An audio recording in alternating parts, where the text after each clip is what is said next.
Hey, this is Mike. Got something a little bit special today, super special to me. I'm visiting Sparks Toyota in Myrtle Beach, South Carolina, and I'm checking out a 1971 Toyota Land Cruiser. And this is just an amazing vehicle. It really has me excited.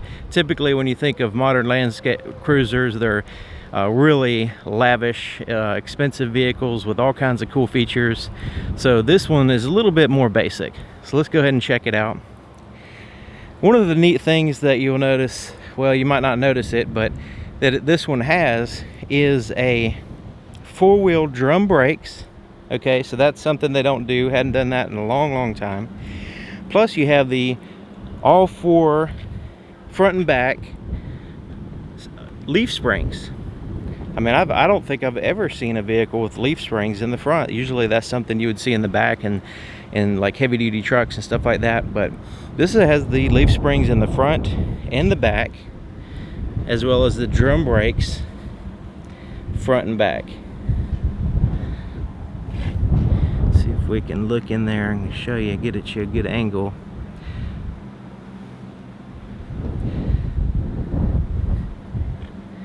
And then you've got that cool, a little bit more than the brush guard. I mean, that thing is a super strong bumper here in the front. Then you got some tow hooks there. And then you got the classic round headlights. They kind of, you know, of course, they're trying to make it look similar to a Jeep, but it has its own style and its own personality to me, a little bit different from the Jeep.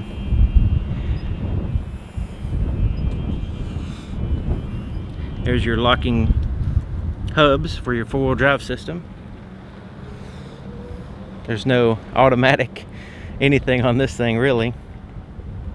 There's your fuel cap. So let's take a look here. Now this is really cool. Check out the doors. They've got the hinges and everything, kind of a square door there. And I'm going to put this information in the description so you can check that out. The window sticker, I should say. But let's look at the door, because this really excites me.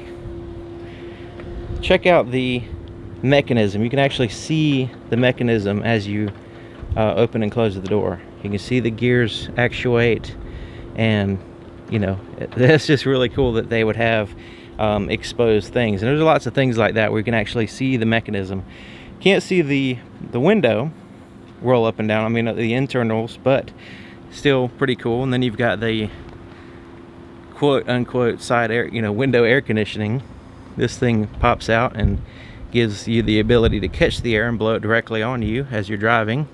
I don't know if anybody remember that riding in the truck with your dad or something like that, but all right, so take a look at the 60-40 split seat here. You've got the bench seat, I guess, but it's split up, and you know, two different sections, one for the driver and then the rest for the passengers.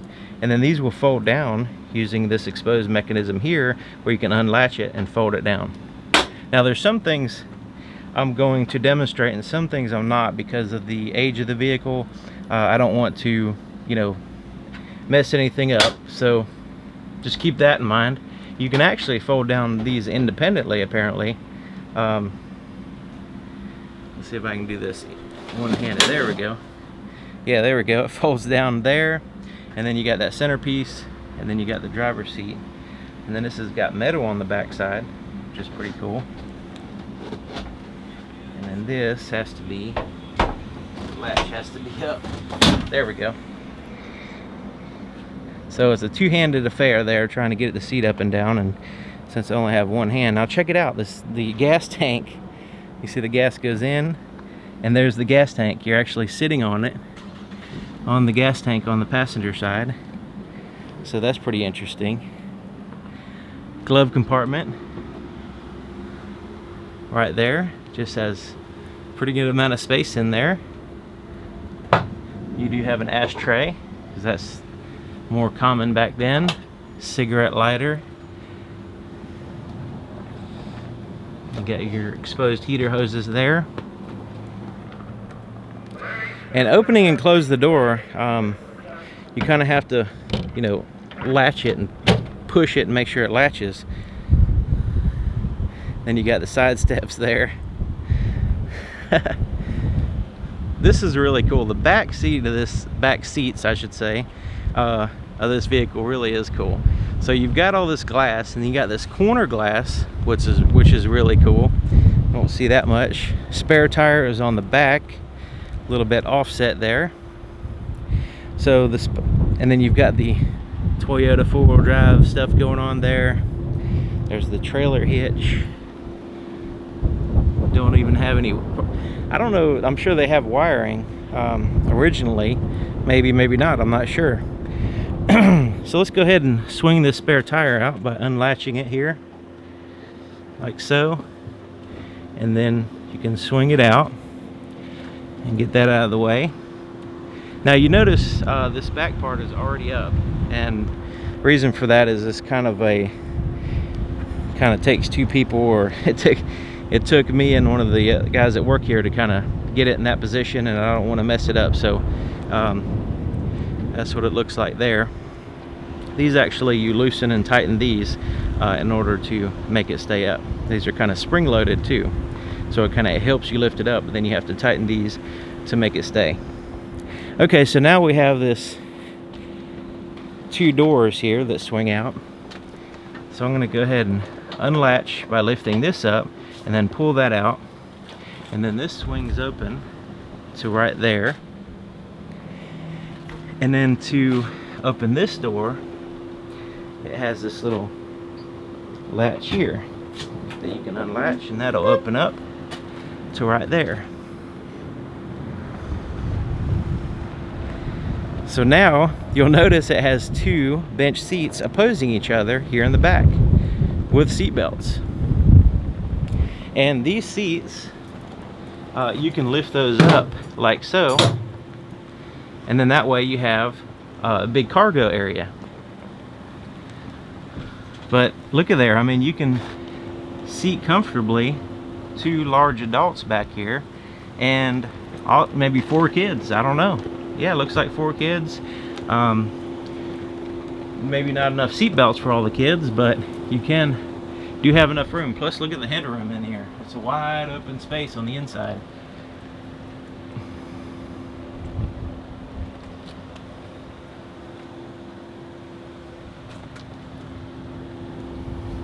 And that top looks like it's made out of something else. Yeah, it looks like it's made out of fiberglass or something, the very top of it. And somebody's added some gun racks there, so you can go on. Like, this reminds me like of a safari vehicle or something like that. And you get to see some lines there. A lot of the things are exposed, which is pretty cool.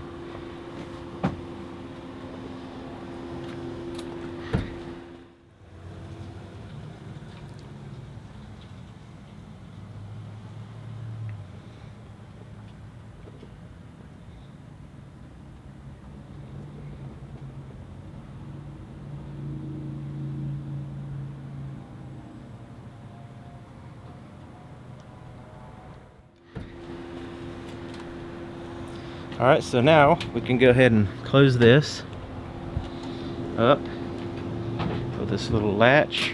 Let me see what it looks like there. And then this one closes, and that latches in place.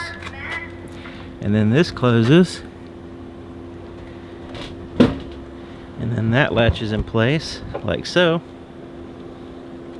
And then you would just actually you would lower that before you would close the spare tire. But anyway, we're not going to do that. Let's take a look underneath it, and we can see something under there.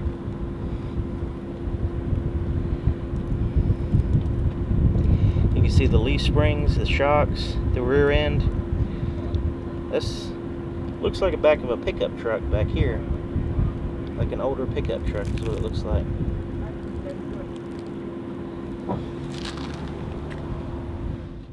Okay, so let's go ahead and take a look at the 3.8 liter inline straight six, 155 horsepower. That's like more horsepower than my car. But of course, this isn't made for speed. It's more made for off-road use and pulling and stuff like that. And it looks like the hood would actually lift up and lean against the top there, but I'm not going to do all that. But I notice it just has those side latches. I don't know if it originally had a safety catch or not, but basically it just lifts right up after unlatching those two. So let's take a look on the inside. You see it has a modern battery. It does have a modern carburetor. Looks like a Weber carburetor there.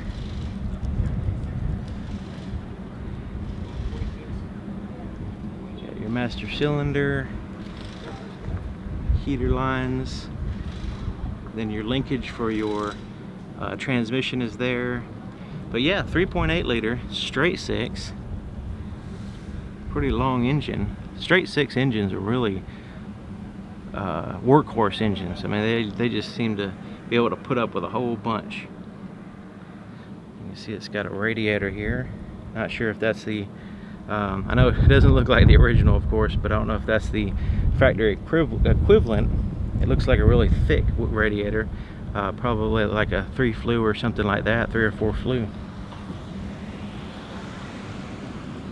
See the exhaust manifold there, and look at the oil filter. Is that the original spot? Maybe, I don't know.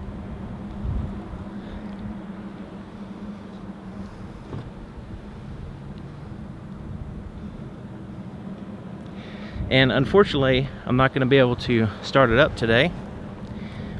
Just kind of give you an overview, look at it, because it's something you don't see every day, and this is something I've never seen in my entire life, I don't think.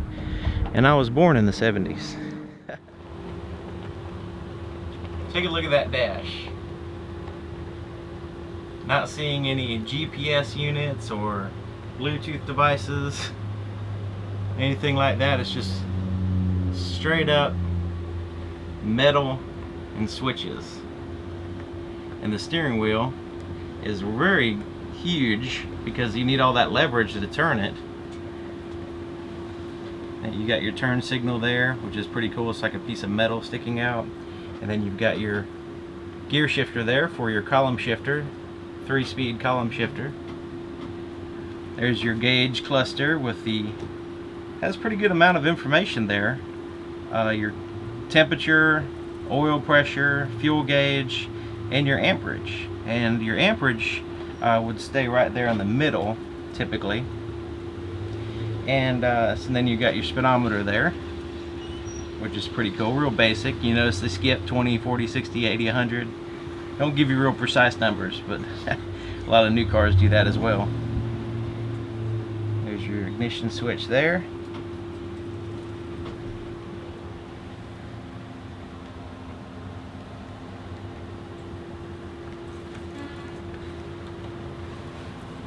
There's your climate control. It's basically heat on or off with that little switch down there. With this little switch here. No air conditioning or anything like that.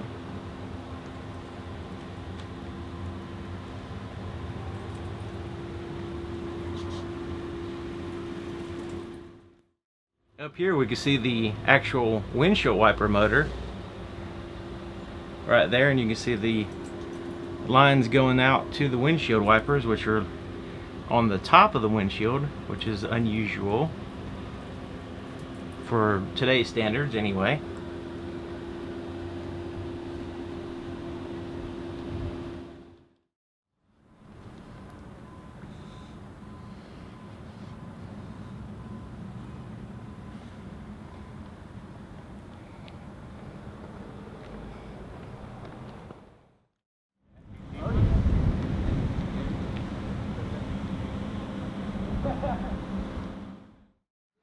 And check out the solid axle here in the front. You got the super rugged four-wheel drive system.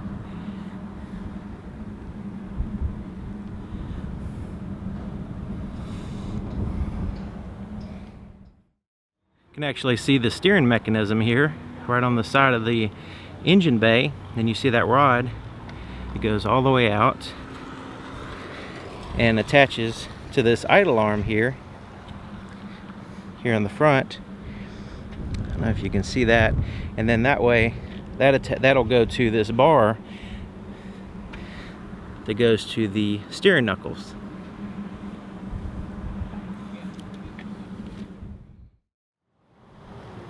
So there you have it. Quick look at a vehicle from the past here at Sparks Toyota, a 1971 Toyota Land Cruiser in excellent shape. So what do you like about this vehicle? What kind of features? I know that it doesn't have a lot of features, but what kind of things do you think that they should have in modern vehicles? Maybe the opposing seats in the back. Is that something that's even doable nowadays? How about just the idea of having a super simple vehicle? What about a brand new one of these? It's not going to have the same safety rating, of course. It's not going to be as safe. It's not going to be able to drive out on a highway as good. There's a lot of things that it's lacking, but hey, I mean, not everybody has to do that.